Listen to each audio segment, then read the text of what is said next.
પ્રિય રસિકજનો, જય શ્રી કૃષ્ણ. જીવનમાં સંવાદનું ખૂબ મહત્વ આપ શ્રી સ્વીકારો છો.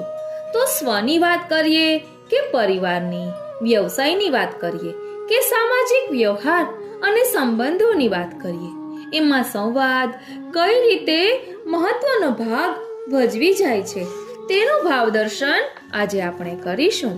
અને સાથે સાથે પરિવારમાં સંવાદ, સ્નેહ અને પરસ્પરના વિશ્વાસના માહોલ બનાવવા શું કરવું જોઈએ તેનો પણ જવાબ મેળવીશું. અને આ સંકલન આપણે સંવાદ સેતુ પુસ્તકમાંથી લઈ રહ્યા છીએ, જે વૈષ્ણવાચાર્ય શ્રી બ્રજેશ કુમારજી મહારાજ શ્રીના આજ્ઞાથી એટલે એમને આપેલા જવાબોનું જ સંકલન છે. અને સાથે સાથે પુષ્ટિ રહસ્ય લીલાનો ભાવદર્શન કરીશું. બોલો શ્રી વલ્લભાધીશ કી જય. વાલા વૈષ્ણવો, જય શ્રી કૃષ્ણ. હું મનાતુરી આપ સર્વે વૈષ્ણવોનો આજના આ અલૌકિક સત્સંગમાં હાર્દિક સ્વાગત કરું છું. સૌપ્રથમ પહેલા પ્રશ્નનો જવાબ મેળવીએ કે જીવનમાં સંવાદ કઈ રીતે મહત્વનો ભાગ ભજવી શકે. ખૂબ જ સુંદર પ્રશ્ન છે. જીવનના દરેક પડાવમાં સંવાદ, અને એ પણ યથાર્થ રીતે કરેલો સંવાદ સામેવાળાના જીવનમાં ઔષધિથી અધિક હિલિંગનું કાર્ય કરી શકે છે. કોઈ કવિના શબ્દો યાદ આવી રહ્યા છે. મિલાના વક્ત અબ તલક ખુદ કી પહેચાન બનાને કા, मिलाना वक्त अब तलक खुद की पहचान बनाने का, जीवन की उलझनों में वह भूल चुकी है स्वयं को भी. जीवन की उलझनों में वह भूल चुकी है स्वयं को भी. स्वयं की अस्मिता बचाने को खुद ही से संवाद होना चाहिए. એટલે આપણે આપણા આત્મા સાથે સંવાદ કરવાનો છે, આત્મચિંતન કરવાનો છે. સામે કોઈ હોય કે ન હોય, આત્મામાં પરમાત્મા બિરાજે છે ને, તો તેની સાથે સંવાદ કરવાનો છે. સંવાદ એ વાદ અને વિવાદનો વિરોધી શબ્દ છે. સંવાદનો અભાવ જ વાદ વિવાદનું સર્જન કરે છે. પછી સંવાદનો અભાવ પરિવારમાં હોય, વ્યવસાયમાં હોય કે નિજથી હોય. એટલે આપણે પોતાની સાથે વાતચીત ન કરીએ, આત્મચિંતન ન કરીએ તો પછી ક્યાંથી ચાલે? સંવાદ એ સેતુનું કાર્ય કરે છે, જે બે વ્યક્તિ, બે વિચારધારા, બે સંસ્કૃતિઓ વચ્ચે સેતુબંધનું કાર્ય કરે છે. કોઈ પણ સંબંધનો પ્રાણ સંવાદમાં રહેલો હોય છે. જે સંબંધમાંથી સંવાદ ચાલ્યો જાય ને, એ સંબંધ પ્રાણવિહીન બની જતો હોય છે. એટલે આપણે વાતચીત કરીએ જ નહીં કોઈ સાથે, ઘરમાં પણ બે માણસ વચ્ચે વાતચીત ન થાય તો એક પ્રકારની દૂરી આવી જાય છે. આગળ કહે છે કે મુસાફરી કરતી વખતે પાસેની સીટમાં 1 કલાક માટે બેસેલા વ્યક્તિ સાથે સંવાદ શરૂ થાય ને, તો એક અજાણ્યો વ્યક્તિ પણ પોતીકો લાગવા લાગે. પણ 24 કલાક સાથે રહેનાર વ્યક્તિ સાથે સંવાદ અટકી જાય ને, તો એ જ પારકો લાગવા લાગે. માત્ર વ્યક્તિ જ નહીં, મોટા રાષ્ટ્રોના સંબંધોની શરૂઆત પણ સંવાદથી થાય છે. આ સંબંધોની ગુણવત્તાનો આધાર એ વાત પર રહેલો છે કે આપણા સંવાદની ગુણવત્તા કેવી રહેલી છે. સંવાદની પહેલી શરત સામેવાળાને સાંભળો. ઘણીવાર આપણે આપણા વિચારો અને વિચારધારા કહેવા માટે એટલા ઉત્સાહિત હોઈએ છીએ, મારી જેમ, કે સામેવાળાના વિચાર અને એની વિચારધારાની અભિવ્યક્તિ કરવાનો એને અવસર નથી આપતા. માટે ક્યાંક મૃત સંબંધોમાં પ્રાણ પૂરવા માંગતા હોય તો સામેવાળાને સાંભળો. જ્યારે તમે સાંભળો છો ને, ત્યારે સામેવાળાને પોતાની વાત કહેવાનો અવસર આપો છો. અને જ્યારે સામેવાળો વ્યક્તિ પોતાની પીડા વ્યક્ત કરે, ત્યારે એની વેદના જાણવાનો પ્રયત્ન કરો છો. તમે જ્યારે સમસ્યાની ચર્ચા ન કરી, સમસ્યાના સમાધાનની ચર્ચા પ્રારંભ કરો છો, ત્યારે ખરેલા પાનની નહીં પણ નવી ઉગતી કૂંપણોની ચર્ચા કરો છો. અને તમે તમારા તરફથી સંબંધોની વચ્ચે પડી ગયેલી ખીણને પાર કરવા સંવાદનો સેતુ બાંધી રહ્યા છો. વિવાદમાં વ્યક્તિ પોતાની વાતને પકડી રાખે, બીજાના વિચારો ચાહે સાચા હોય તો પણ સ્વીકારવા તૈયાર થતો નથી. પણ સંવાદમાં વ્યક્તિ વિચારે છે. જે નિર્ણય ઉત્તમ હોય, પછી ભલે સામેવાળાનો નિર્ણય હોય, પણ જે સાચું છે, જેમાં બધાનો હિત છે અને કોઈનો સારો વિચાર સ્વીકારવાથી આપણે નાના થઈ નથી જવાના. આ મનની અવસ્થામાંથી જ સંવાદનો ઉદય થાય છે. જો તમે કોઈની સાથે વાત કરો ત્યારે એ વાતમાં વિનમ્રતા, સાંભળવાની તૈયારી, સામેવાળાનું અહમ યા આત્મસન્માન ન ઘવાઈને એ પ્રકારની અભિવ્યક્તિ સારી અને સાચી વાત ચાહે સામે પક્ષે આવી હોય તો પણ એને સ્વીકારવાની ખેલદિલી. સમસ્યાની યા ભૂલની ચર્ચા ન કરતા સમાધાનની ચર્ચા તમે કરો છો તો તમે સંવાદ કરી રહ્યા છો, સંબંધોમાં પ્રાણ પૂરી રહ્યા છો.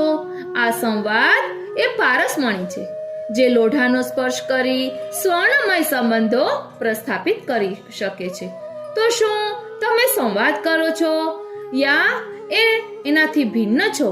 એ આત્મચિંતન કરવાનું છે. એટલે કોઈ પણ પરિસ્થિતિમાં, કોઈ પણ મુશ્કેલીમાં, કોઈ પણ મૂંઝવણમાં સંવાદ એ સેતુ સમાન બની રહે છે. માટે સંવાદ ખૂબ જ જરૂરી છે. સમ વત્તા વાદ એટલે સંવાદ. એટલે આપણે પણ કંઈક કહીએ અને સામેવાળાને પણ બોલવા દઈએ. સામે વિચારોની આપલે થાય, મનન ચિંતન થાય, એકબીજાના વિચારો જાણીએ અને ત્યાર પછી નિર્ણય લઈએ. વાલા વૈષ્ણવો, હવે બીજા પ્રશ્નનું ભાવ દર્શન કરીએ. તો બીજો પ્રશ્ન છે કે પરિવારમાં સંવાદ, સ્નેહ અને પરસ્પરના વિશ્વાસના માહોલ બનાવવા શું કરવું જોઈએ? તો આપ શ્રી જવાબ આપે છે કે હંમેશા આપણે એવું વિચારવું જોઈએ કે હું માતા પિતાની સાથે રહું છું, માતા પિતા મારી સાથે નથી રહેતા. માતા પિતા પોતાના 4 સંતાનોને 20 થી 25 વર્ષ સુધી જીવની જેમ સાચવે છે, પરંતુ ક્યારેક એ સંતાનો મા બાપને ભારરૂપ માને છે. એક વાંચેલી ઘટનાનું સ્મરણ થાય છે. એકવાર એક માતા પિતા એમના નાના બાળકને લઈને પોતાના વૃદ્ધ માતા પિતાને મળવા વૃદ્ધાશ્રમ જાય છે. પિતાનો જન્મદિવસ હોય છે. બાળકને નવાઈ લાગે છે કે દાદા દાદી કેમ અહીં રહે છે. પિતા કહે છે, બેટા, અહીં એમને વધારે ગમે, એમના જેવા મિત્રો એમને મળી રહે. ત્યારે બાળક સામેથી પ્રશ્ન કરે છે, પપ્પા, આપણે આપણા તરફથી અહીં એસી લગાવી દઈએ તો? પિતાએ પૂછ્યું, કેમ? તો બાળકે જવાબ આપ્યો, દાદા દાદી તો આટલી ગરમીમાં પંખામાં રહી શકે છે, પણ જ્યારે તમારે અહીં આવવું પડશે ત્યારે તમે એસી વિના નહીં રહી શકો. તમે પણ વૃદ્ધ થશો એટલે અહીં આવવું પડશે ને, તો બુકિંગ કરાવી રાખો. આ સાંભળીને પિતાને આઘાત લાગે છે. એક વડીલ તરીકે માતા પિતાએ મોટા થયેલા સંતાનો અને પૌત્ર પૌત્રીઓ સાથે સંપૂર્ણ સાક્ષી ભાવે જીવવું જોઈએ. કારણ કે આજથી 50 વર્ષ પહેલા પણ આપણે કહેતા હતા કે જમાનો બદલાઈ ગયો છે અને આજે પણ આપણે એવું જ કહીએ છીએ. એનો અર્થ એ છે કે જમાનાની સાથે આપણે પણ બદલાવવું એટલું જ જરૂરી છે. સંતાનોની અંગત વાતોમાં, એમની રહેણીકરણીમાં, એમની દિનચર્યામાં, એમના ખર્ચ, મોજશોખ, ઉજવણીઓ, સંતાનોના પરિવેશમાં, તેમના મિત્રો અને સંબંધોમાં, તેમની ખાવા પીવાની આદતોમાં, પહેરવેશ જેવી અંગત બાબતમાં આપણે દખલ કરીશું ને તો અપ્રિય થઈ જશું. ધ્યાન આપજો, આવી બધી બાબતોમાં દખલગીરી કરીશું તો અપ્રિય થઈ જઈશું. જો નાનપણમાં સંસ્કારનું સિંચન કર્યું હશે ને તો એ સંતાનો મોટી ઉંમરમાં પણ જીવનના મૂલ્યો અને સારા નરસાનો ભેદ ખૂબ જ સારી રીતે સમજી શકશે. પરંતુ જો એ સંસ્કારનું સિંચન કરવામાં મોડું થઈ જાય ને તો શ્રી ઠાકોરજીને સોંપીને જે રીતે તેઓ જીવન જીવતા હોય તે સ્વીકારી લેવું એ જ શાણપણ ભર્યું છે. જો સંતાનોની સાથે રહીને એમના સુખ દુઃખમાં ભાગીદાર થઈશું ને તો જરૂરથી તેઓ પણ વડીલોને માન સન્માન તથા આદરની દ્રષ્ટિએ જોશે અને આપણાથી દૂર નહીં થાય. બાળકોને હંમેશા માન આપવું. મહેમાનોની હાજરીમાં તેમને ધૂતકારી વઢીને ઉતારી પાડવાથી એમનું સ્વમાન હણાય છે અને એ જ કારણે તેઓ આપણાથી વિમુખ થઈ જાય છે. બાળકોને તેમની પ્રવૃત્તિઓ, પ્રગતિ તથા રોજિંદા જીવનમાં મળતી સફળતાઓની નોંધ લઈ તેઓને પ્રોત્સાહન આપવું તથા તેમને બિરદાવવા જોઈએ. નાની વયે જ એમને ધાર્મિક બનવાની પ્રેરણા આપવી. આપણી સાથે સેવા કરવા હવેલીએ લઈ જવા, પશુ પક્ષીઓની સેવા તથા વડીલોનો આદર કરવા માટે પ્રોત્સાહિત કરવા. બાળકોમાં કુતૂહલતા અને અનુકરણની અદ્ભુત શક્તિઓ રહેલી છે. તેને ધ્યાનમાં રાખી તેમનામાં સંસ્કારનું સિંચન કરવું. આજે બે ભાઈઓ, બે બહેનો કે ભાઈ બહેન વચ્ચેના સંબંધોમાં તિરાડ પડવાના કારણો પણ જાણવા જરૂરી છે. આ સંબંધોમાં જતું કરવાની ભાવના ખૂબ જ મહત્વની છે. એકબીજાથી કોઈ પણ પ્રકારની અપેક્ષા નહીં રાખીએ તો જરૂરથી પરિવારમાં સૌહાર્દ, સુમેળભર્યું વાતાવરણ સર્જાશે. જે પણ કોઈ એકબીજાના માટે કાર્ય થઈ જાય ત્યારે આભારની લાગણી પણ વ્યક્ત કરવી, જેનાથી પ્રેમ વધશે. આપણી વાણીનો સંયમ પણ ખૂબ જ અગત્યનો ભાગ ભજવે છે. આપણને ન ગમતું અપ્રિય ઘટના કે કાર્ય થયું હોય તો કટુ વચનોથી કોઈને પણ દુઃખ થાય તેવી પરિસ્થિતિનું નિર્માણ ન થાય તેનું ખાસ ધ્યાન રાખવું. ક્યારેક એકબીજા ભાઈઓ વચ્ચે આર્થિક અસમાનતા જોવા મળે છે. તેવા સમયમાં સમર્થ વ્યક્તિએ અસમર્થનો સહારો બનીને તન મન ધનથી જોડાયેલા રહેવું એ આદર્શ સંબંધ કહી શકાય. ભાઈ કે ભાઈ બહેનમાં રહેલી આવી સમન્વયતા જોઈને વડીલોને પણ ખૂબ આનંદ આવે છે અને પરિવાર પ્રત્યે સંતોષની લાગણી અનુભવે છે. અમે તો જોયું કે જેમ જેમ ઉંમર વધે છે તેમ લાગણીઓનો સ્ત્રોત વધે છે. વડીલોની આ લાગણીઓને સમજીને વર્તન કરવાથી તેઓને સંતોષ આપી શકાય છે. એ વાત પ્રમાણિત છે કે સમયાંતરે, કાળાંતરે વ્યવહાર પણ બદલાય છે, પણ સિદ્ધાંતો બદલાતા નથી. તેથી જ કુટુંબના દરેક સભ્યોનો આદર કરવો. ટૂંકમાં જ્યાં વાદ વિવાદ હોય ત્યાં સંવાદ થવાથી કુટુંબની ઘણી બધી સમસ્યાનો ઉકેલ આવી જાય છે. આજની સાંપ્રત પરિસ્થિતિમાં અમારો પરિવાર એક સંયુક્ત પરિવાર તરીકે રહે છે અને અમે એકબીજા સાથે સંવાદ કરીને દરેક પ્રશ્નોના સરળતાથી ઉકેલ લાવીએ છીએ, જે વૈષ્ણવો માટે પ્રેરણાદાયી છે. વાનપ્રસ્થ અવસ્થામાં એકબીજાની વાતો નહીં કરવી, ઉલટાનો એકબીજાનો પ્રેમ વધે તેવી વાત કરવી, સરખામણી ના કરવી. ઈશ્વરે સર્જેલી સૃષ્ટિમાં ભેદભાવ તો રહેવાનો, જોડિયા બાળકોમાં પણ ભેદભાવ જોવા મળે છે. સંસાર ગતિશીલ છે, માટે સંસારની ગતિ પ્રમાણે બદલાવ જરૂરી છે. આ રીતે આપણે બે પ્રશ્નોના જવાબનું ભાવદર્શન કર્યું. હવે આપણે આત્મચિંતન કરવાનું કે શું આપણે બાળકો અને વડીલોને માન આપીએ છીએ, બાળકોની વાતો સાંભળીએ છીએ, બાળકોને સારા સંસ્કારો આપ્યા છે, બાળકોને ધર્મની સમજૂતી આપી છે. જો આપણે આચરણમાં લઈશું તો બાળકો પણ કરશે. આપણે મોટાને માન આપીશું તો બાળકો પણ મોટાને માન આપશે. અને જો બધા વચ્ચે આપણે બાળકોને ધૂતકારીશું તો પછી ક્યારેક બાળકો પણ આપણી સામે બોલશે. એટલે ક્યારેય પણ તટસ્થ રહીને રહેવું. એવું ક્યારેય ન કરવું કે એક સરખી પરિસ્થિતિ હોય છતાં ક્યારેક આપણે બાળકને ખીજાઈએ વાંક હોય તો, અને ક્યારેક ન ખીજાઈએ. તો આવી રીતે કરીએ તો સમતા જળવાતી નથી. માટે તટસ્થ રહીને કરવું. ગમે તે હોય, બાળકો મોટા સામે બોલે તો તેને ત્યારે જ ટોકવા અને સમજાવવા કે આ રીતે ન કરવું. આપણી સામે બોલે ત્યારે ટોકીએ અને કોઈ બીજા મોટાની સામે બોલે ત્યારે ન ટોકીએ તો બાળક પછી એવું કરતા અચકાશે નહીં.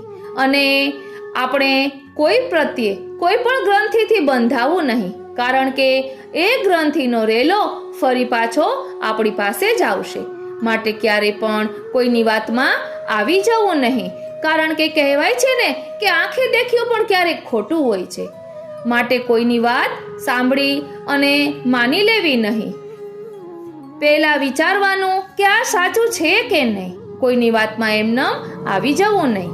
આ રીતે 2 પ્રશ્નોનું આપણે ભાવદર્શન કર્યું. સંવાદ સેતુ પુસ્તકનું નામ છે અને આપણા સત્સંગમાં પણ આવો સુંદર સંવાદ જળવાઈ રહે એ માટે જ આપ પણ કૃપા કરી કોમેન્ટ બોક્સમાં આપના મનોભાવો જણાવશો.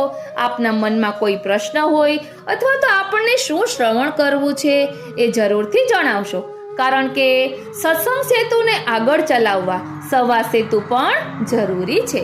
માટે મનાતુરી ચેનલમાં કોમેન્ટ કરીને આપણા પ્રતિભાવો જરૂરથી જણાવશો.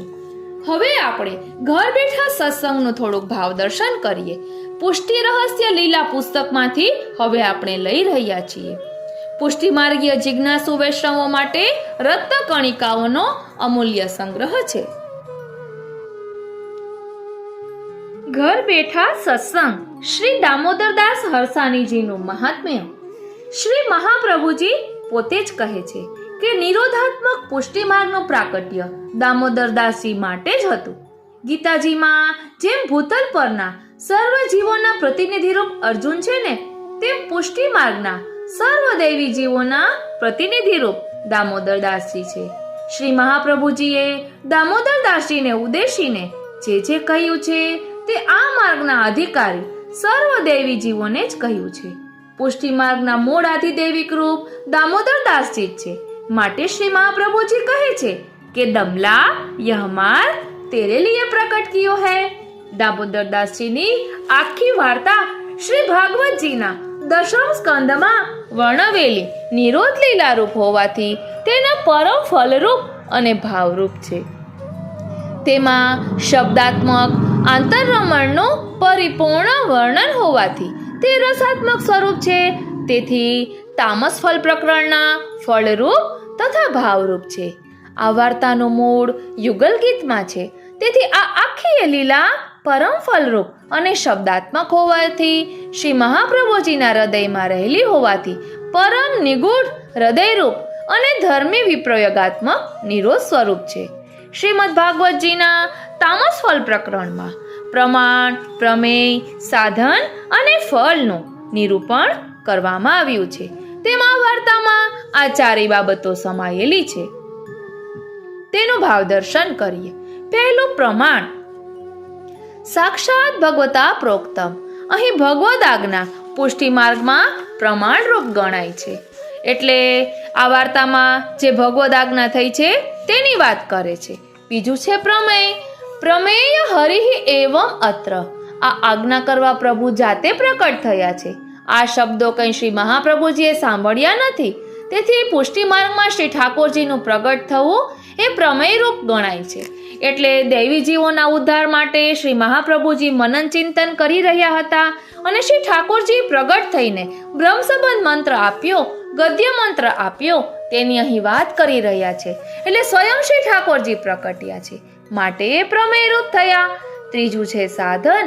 તો તે સમયે ગદ્ય મંત્ર રૂપે પુષ્ટિ માર્ગ પ્રગટ થવો તે સાધન રૂપ છે. ભગવત નામ ઉપદેશક, એટલે કે સંસ્કૃત વાક્ય તે સાધન રૂપ છે. અને ચોથું ફલ. તો સાધનમ ભગવત માર્ગ. આ માર્ગનું પ્રાગટ્ય એ જ ફલરૂપ છે.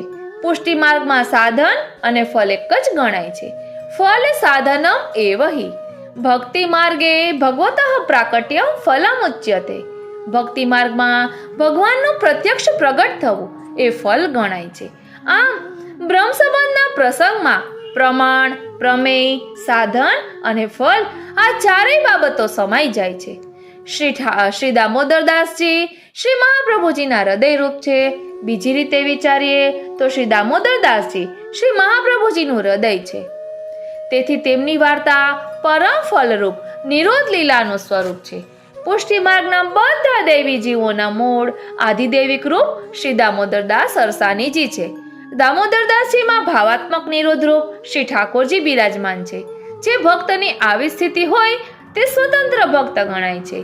શ્રી હરિરાયજીએ પોતાના ભાવરૂપ લેખમાં શ્રી મહાપ્રભુજીના આવા 84 વૈષ્ણવોને નિર્ગુણ વર્ણવ્યા છે. તેઓ બધા શ્રી મહાપ્રભુજીના અંગના ભાવરૂપ છે. જેમ દામોદરદાસજી શ્રી મહાપ્રભુજીનું એક અંગ હૃદય છે. તે હૃદય અંગ હતા તેમ અન્ય નિર્ગુણ ભક્તો અન્ય અંગરૂપ સમજવા. એટલે જેવી રીતે દામોદરદાસ હરસાણીજી એ શ્રી ઠાકોરજી શ્રીનાથજી શ્રી મહાપ્રભુજીનું હૃદય છે, તેવી રીતે 84 વૈષ્ણવો એ પણ શ્રી મહાપ્રભુજીના અંગરૂપ છે.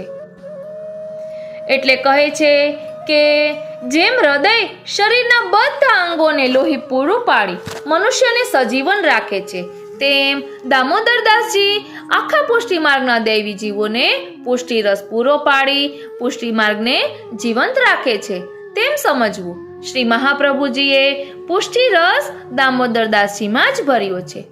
મૂર્તિમાં ભગવાનનો આવેશ હોય છે, તેમ આવા નિર્ગુણ ભક્તિવાળા ભક્તોમાં પણ શ્રી ઠાકોરજીનો આવેશ નિત્ય રહે છે.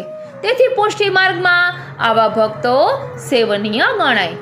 દામોદરદાસજી આવા ભક્ત છે, એટલે તેમની વાર્તા ભાવાત્મક હોવાથી પરમ ફલરૂપ છે. દામોદરદાસજીને 3 ભાઈ હતા એમ એમના જીવન ચરિત્રમાં કહ્યું છે. તેનું રહસ્ય એવું છે કે 3 ભાઈઓ ઉદ્વેગ, પ્રતિબંધ અને લૌકિક ભોગના સ્વરૂપો હતા અને શ્રી દામોદરદાસજી માનસી સેવારૂપ હતા. તેમની આધિદૈવિક સેવામાં એ 3 ભાઈઓ 3 પ્રતિબંધ રૂપ છે. શ્રી મહાપ્રભુજીએ દામોદરદાસજીના એ 3 પ્રતિબંધોને પોતાના આધ્યાત્મિક અગ્નિ સ્વરૂપના દર્શન કરાવી તેમનામાં ભય ઉત્પન્ન કરી તે 3 ભાઈરૂપ પ્રતિબંધો દૂર કરી દામોદરદાસજીની માનસી સિદ્ધ કરાવી. આમ દામોદરદાસજી શ્રી મહાપ્રભુજીનું હૃદય અને પુષ્ટિ માર્ગનો મૂળ હોવાથી તેમના દ્વારા જ પુષ્ટિ વૃક્ષ અને પુષ્ટિ માર્ગ જીવંત રહેશે.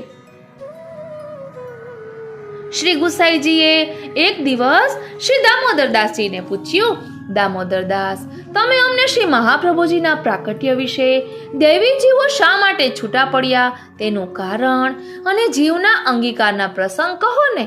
તમને પૂછવાનું કારણ એ છે કે તમારા હૃદયમાં શ્રી મહાપ્રભુજી બિરાજે છે અને આ પ્રસંગ શ્રી મહાપ્રભુજી વિના કોણ કહે અને કેવી રીતે જાણી શકાય, એટલે અમે તમને આ પ્રશ્ન કર્યો છે. દામોદરદાસે કહ્યું, કૃપાનાથ, આપની વાત તો સાચી છે. શ્રી મહાપ્રભુજીની લીલાની વાત તો શ્રી મહાપ્રભુજી જાણે. એમની લીલાની વાત સમજવાની જાણવાની શક્તિ નથી કે જીવ તેનું વર્ણન કરી શકે. પણ મને શ્રી મહાપ્રભુજીએ જેટલી લીલા કહી એટલી હું આપને કહું. ઉપરના પ્રસંગ પરથી એટલું તો સ્પષ્ટ થાય છે કે દામોદરદાસજીનું પુષ્ટિ માર્ગમાં મહત્વનું સ્થાન છે.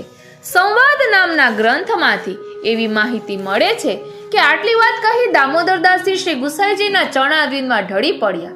ત્યારે શ્રી ગુસાઈજીએ દામોદરદાસજીને પોતાના હાથે પકડીને ઊભા કર્યા અને કહ્યું, તમે મને પગે લાગશો નહીં. તમારા પ્રાગટ્યનો બધો પ્રસંગ શ્રી કૃષ્ણ ભગવાને અમને કહ્યો છે. તમારા હૃદયમાં શ્રી મહાપ્રભુજી બિરાજમાન છે. તમે તો મોટાના સેવક છો અને વડીલ પણ છો, એટલે તમે અમને દંડવત કરો છો ત્યારે અમને બહુ સંકોચ થાય છે. ત્યારે દામોદરદાસે ખુલાસો કર્યો, કૃપાનાથ, આમાં આપને સંકોચાવાની શી જરૂર? નિજધામમાં તો મારું લલિતા સખીનું પ્રાકટ્ય અને આપના ચંદ્રાવલીજીના મુખારવિંદમાંથી થયું છે. તેથી ફરીથી ભૂતલ પર મારો જન્મ તમારા જ લાલ સ્વરૂપે થશે. આમ 2 રીતે મારું પ્રાકટ્ય આપમાંથી જ છે. તેથી હું આપને દંડવત કરું તે યોગ્ય છે. આ રીતે દામોદરદાસજીએ સ્વમુખે પોતાના પ્રાકટ્યની હકીકત કહે છે. તો શ્રી ગુસાઈજીના ચોથા લાલજી શ્રી ગોકુલનાથજીના સ્વરૂપે દામોદરદાસજી પ્રગટ્યા છે. એવો કયો વૈષ્ણવ હશે જે દામોદરદાસ હરસાણીજીના નામથી સુપરિચિત ન હોય? શ્રી મહાપ્રભુજી જાતે જ કહે છે કે દમલા, પુષ્ટિ માર્ગ મેં તારા માટે જ પ્રગટ કર્યો છે. વિચાર કરો કે પૂર્ણ પુરુષોત્તમ એવા શ્રી મહાપ્રભુજી જ્યારે દામોદરદાસજીને માર્ગ પ્રકટ કરવાનું કારણ માને ત્યારે દામોદરદાસ કેવા દિવ્ય આત્મા હશે? આવા પરમ ઉચ્ચ દૈવી અને પરમ નિર્ગુણ ભક્ત શિરોમણી દામોદરદાસજી શ્રી મહાપ્રભુજીના અંતરંગ સેવક બનીને પુષ્ટિ માર્ગનું સમગ્ર રહસ્ય શ્રી મહાપ્રભુજી દ્વારા હૃદયારૂઢ કરીને આજે પણ અર્વાચીન પુષ્ટિજીવોને પુષ્ટિ રસનું દાન સતત કરી રહ્યા છે. એક કવિએ લખ્યું છે, જનની જણતો ભક્ત જણ. દામોદરદાસજીની માતાએ આવા ભક્ત પુત્રને જન્મ આપી પુષ્ટિ માર્ગના વૈષ્ણવોની અનંત પેઢીને તારી છે. ધન્ય છે આવા ભક્તોને. અંતરંગ દાસ કેવો હોય તેનું પ્રત્યક્ષ દર્શન કે સ્વાકાર સ્વરૂપ એટલે દામોદર દાસજી. શ્રી મહાપ્રભુજીના હૃદયની વાત દામોદર દાસજી જાણી જતા. આવા અંતર્યામી દામોદર દાસજી શ્રી ઠાકોરજીને પણ એક વૃક્ષ નીચે પોતાના ગુરુના સુખ માટે ઊભા રાખવાનું સામર્થ્ય ધરાવે છે. આ કઈ સામાન્ય સામર્થ્ય છે? ગુરુ પ્રત્યે કેવી અવિચળ ભક્તિ! પુષ્ટિ માર્ગીય સર્વજ્ઞ કરુણા રસ પૂરિત શ્રેષ્ઠ ફલ પ્રદાતા ચ તસ્મે શ્રી ગુરુવે નમઃ.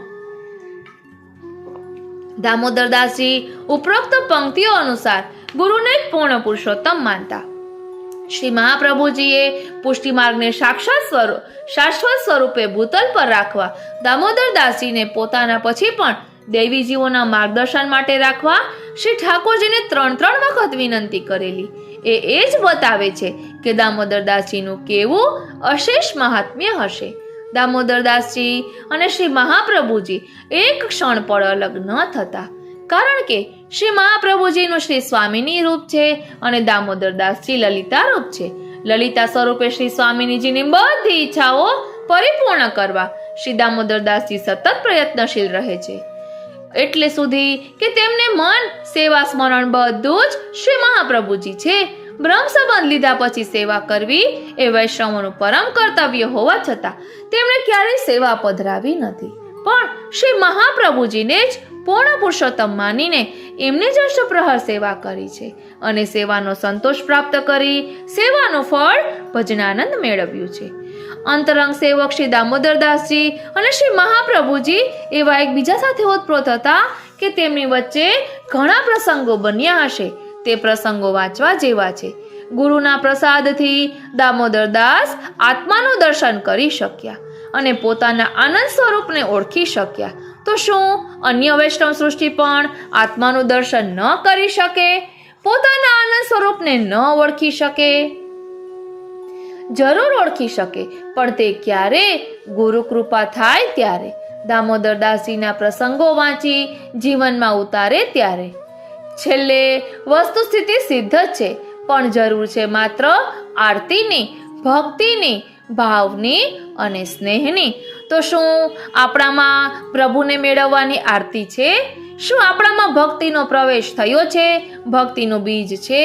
શું આપણામાં ભાવ પ્રગટ્યો છે? શું આપણે સ્નેહના સ્વરૂપને સમજીએ છીએ?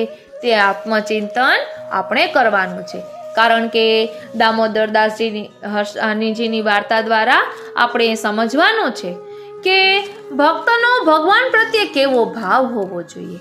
હવે શ્રી ભાગવતજીના ભાવ પ્રકાશમાંથી થોડાક પ્રશ્નોનું ભાવ દર્શન કરીએ કે પ્રભુ કેવી રીતે સેવ્ય છે. તો કહે છે કે પરમાત્માના 2 રૂપ છે, રૂપ અને નામ. પ્રભુએ રૂપ અને નામથી ક્રીડા કરી છે. રૂપ સૃષ્ટિ માટે પુષ્ટિજીવોને પ્રભુએ ઉત્પન્ન કર્યા છે અને પ્રભુ નામ રૂપની સેવા માટે પુષ્ટિ અને મર્યાદા બંનેને ઉત્પન્ન કર્યા છે. શ્રી વલ્લભે શાસ્ત્રાર્થ નિબંધના મંગલાચરણમાં જ સૌપ્રથમ આ વાત સમજાવી દીધી છે. સાકાર એટલે ભક્તના હૃદયનો જેવો ભાવ એવો પ્રભુ આકાર ધારણ કરે છે.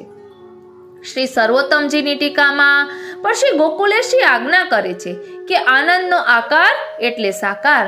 લીલા કરવા માટે પ્રભુ સામર્થ્યથી સગુણ બને છે અને પ્રાકૃત ગુણ ધારણ કરે છે. પ્રભુના નિર્ગુણ અને સગુણ 2 સ્વરૂપો છે. મૂળ નિર્ગુણ, જેને માયાવાદીઓ સગુણ કહે છે. નિર્ગુણ એટલે લૌકિક ગુણ રહિત અને અલૌકિક ગુણ સહિત. ધ્યાન આપજો, નિર્ગુણ એટલે લૌકિક ગુણ રહિત અને અલૌકિક ગુણ સહિત. જો કે શ્રી ગુસાઈજી મહારાજની તો સ્પષ્ટ આજ્ઞા છે કે ભગવાનને સ્વરૂપ ના કહેતા સાક્ષાત કૃષ્ણ કે પ્રભુ કે પછી સ્વામી કે પછી જે બાવા તરીકે જ કહેવું યોગ્ય છે. આપણા માટે પ્રભુના નિર્ગુણ અને સાકાર સ્વરૂપ દુર્લભ છે, પણ પ્રભુએ આપણા માટે એક સ્વરૂપ સુલભ રાખ્યું છે. તે નામ સ્વરૂપ છે. ભગવાનના નામનો આશ્રય કરે, ભગવાનના નામ સાથે પ્રીતિ કરે, તેને એક વખત પ્રભુનો સાક્ષાત્કાર થાય છે. આ રીતે અહીં પ્રશ્નનો જવાબ આપ્યો. ફરી બીજો પ્રશ્ન કરે છે કે સ્વરૂપ સેવામાં આનંદ ક્યારે મળે? ધ્યાન આપજો, સ્વરૂપ સેવામાં આનંદ ક્યારે મળે? તો કહે છે કે પ્રભુના નામમાં પ્રીતિ થતી નથી ત્યાં સુધી ભગવાનમાં આસક્તિ થતી નથી. નામ સેવા વિના સ્વરૂપ સેવા ફળતી નથી. નામમાં જ્યાં સુધી નિષ્ઠા ન થાય ત્યાં સુધી ભગવાનની સ્વરૂપ સેવામાં પ્રીતિ થતી જ નથી. નામ સાથે પ્રીતિ ના કરીએ ત્યાં સુધી પાપની ટેવ છૂટતી નથી. નામ સેવાથી મન શુદ્ધ થાય છે, તે પછી સ્વરૂપ સેવાનો અધિકાર પ્રાપ્ત થાય છે. સ્વરૂપ સેવા બરોબર થતી નથી તેનું કારણ એ છે કે મન શુદ્ધિ થતી નથી. મન શુદ્ધિ વગર સ્વરૂપ સેવામાં આનંદ મળતો નથી. સેવા કરવાવાળા સંસાર સાથે સ્નેહ કરે છે ત્યાં સુધી સ્વરૂપ સેવાનો આનંદ મળતો નથી. સેવા કરવી હશે તો સંસારનો સ્નેહ છોડવો પડશે. સંસારના વિષયો સાથે સ્નેહ કરો પણ વિવેકપૂર્વક સ્નેહ કરો. અગ્નિ બાળે છે પણ તેનો વિવેકપૂર્વક ઉપયોગ કરવામાં આવે તો તે ઉપયોગી થઈ પડે છે. અગ્નિ ન હોય તો મનુષ્યનું પોષણ થઈ શકે નહીં. સંસારમાં જ્યાં સુધી દેહનું ભાન છે ત્યાં સુધી મનુષ્ય સંસારને છોડી શકતો નથી. જે મન માયાને સ્પર્શ કરે છે તે મન મનમોહનની સેવામાં જઈ શકતું નથી. મન વારંવાર માયાના વિચાર કરે છે ત્યારે તે મલિન બને છે. શ્રી કૃષ્ણના સ્મરણ વિના મન સંસારમાં રત રહે તો આપણું મન શુદ્ધ નથી એમ માનવું જોઈએ. પ્રેમ ગલી અતિશા કરી તામે દો ના સમાય. જ્યાં સુધી સ્વરૂપ સેવામાં મન એકાગ્ર ન થાય ત્યાં સુધી નામ સેવા કરવી જોઈએ. તનથી નહીં મનથી શ્રી ઠાકોરજીની સેવામાં રહેવું જોઈએ. ઠાકોરજીના ચરણમાં રહેવું જોઈએ અને પ્રભુના ચરણમાં બેઠા હોય તેને આનંદ મળવો જોઈએ. અત્તરવાળાની દુકાને બેસો તો અત્તરની સુગંધ આવે છે તેમ આનંદરૂપ પ્રભુના ચરણમાં રહેવાથી આનંદ પ્રાપ્ત થાય છે. સ્વરૂપ સેવામાં આનંદ આવતો નથી કેમ કે મન વ્યગ્ર છે. આપણું મન ઈશ્વરને છોડીને વારંવાર વિષયો તરફ દોડે છે. મનુષ્યનું મન સંસારના વ્યવહારના વિષયોમાં એવું તદ્રુપ થાય છે કે તે પાપ કરે છે તેનું તેને ભાન રહેતું નથી. મનમાં અનેક જન્મોના મેલ ભરેલા છે માટે સ્વરૂપ સેવામાં મન શુદ્ધિ આવશ્યક છે. સ્વરૂપ સેવા કરતા હૃદય પીગળે, આંખો ભીની થાય, આનંદ આવે અને સાત્વિક ભાવ જાગે ત્યારે સેવા સફળ થઈ કહેવાય. એમ સમજજો, સેવા એ હૃદયનો ભાવ છે. હૃદયના ભાવ વગર કરેલી સેવા ફળતી નથી. જીવ શુદ્ધ થઈ પ્રભુની સેવા કરે છે ત્યારે શ્રી ઠાકોરજી પ્રેમથી પ્રસન્ન થાય છે. મનને શુદ્ધ કરવા નામ સેવાની જરૂર છે. મન શુદ્ધ કરે છે શ્રી ભાગવતજી. કળિયુગમાં નામ સેવા પ્રધાન છે. શ્રીમદ ભાગવતજી એ ભગવાનનું નામ સ્વરૂપ છે. નામ એ જ બ્રહ્મ છે. નામ એ જ પરમાત્મા છે. બલકે પરમાત્મા કરતા પણ શ્રેષ્ઠ છે. કારણ પ્રભુ તો દેખાતા નથી તેથી તેની સાથે સ્નેહ કરવો કઠણ છે. રાત્રે 12 વાગે શ્રી ઠાકોરજીની સેવા ન થઈ શકે પણ શ્રી ઠાકોરજીનું નામ લઈ શકાય. પ્રભુને દેશકાળની પણ મર્યાદા છે. નામ સેવાને એ મર્યાદા નડતી નથી. બોલો શ્રી વલ્લભાધીશ કી જય.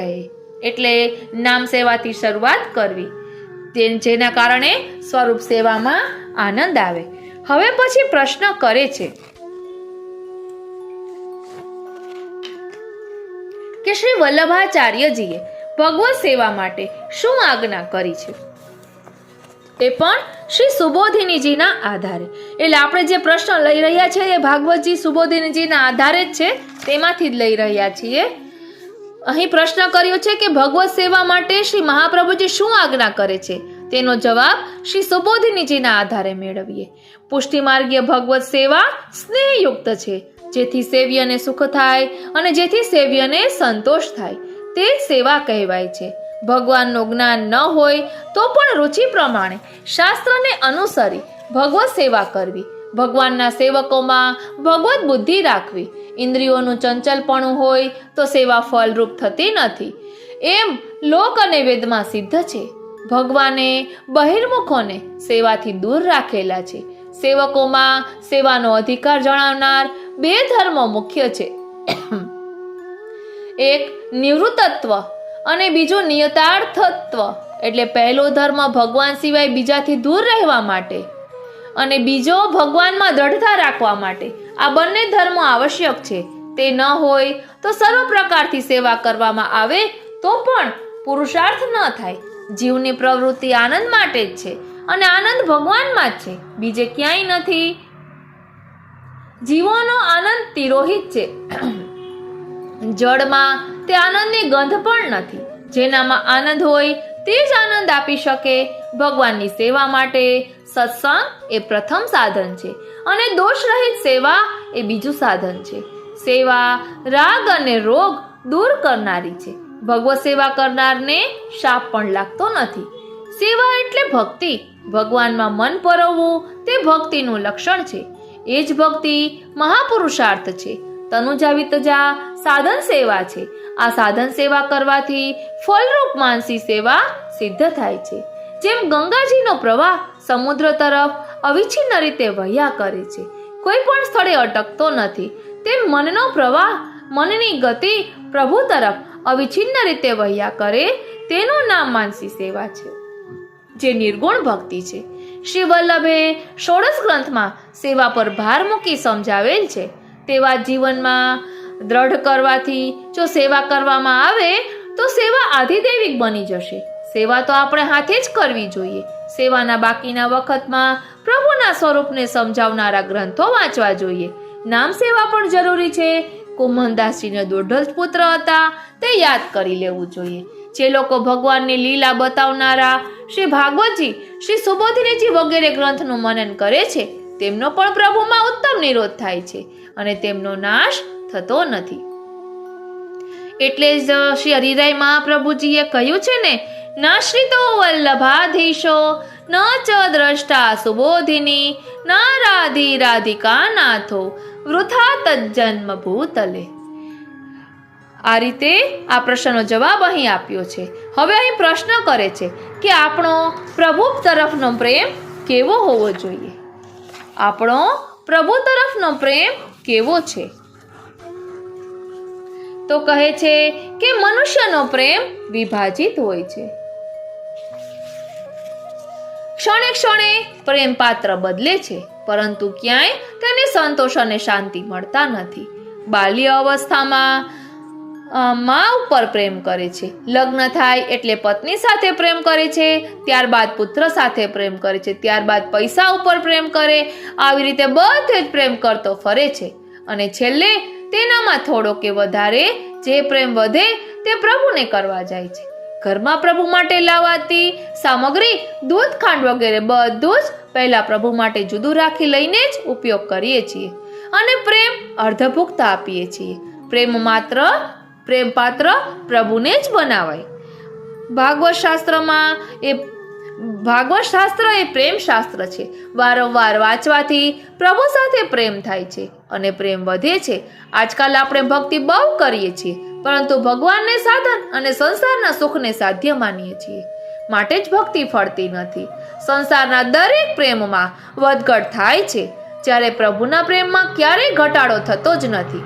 જેવા પણ હોઈએ તે પ્રેમમાં વધારો જ થતો હોય છે. આપણને પ્રભુ તરફ પ્રેમ થઈ જાય તો કશું જ કરવાનું ના રહે. આપણે લગભગ માની જ લઈએ છીએ કે આપણને પ્રભુ તરફ પ્રેમ છે.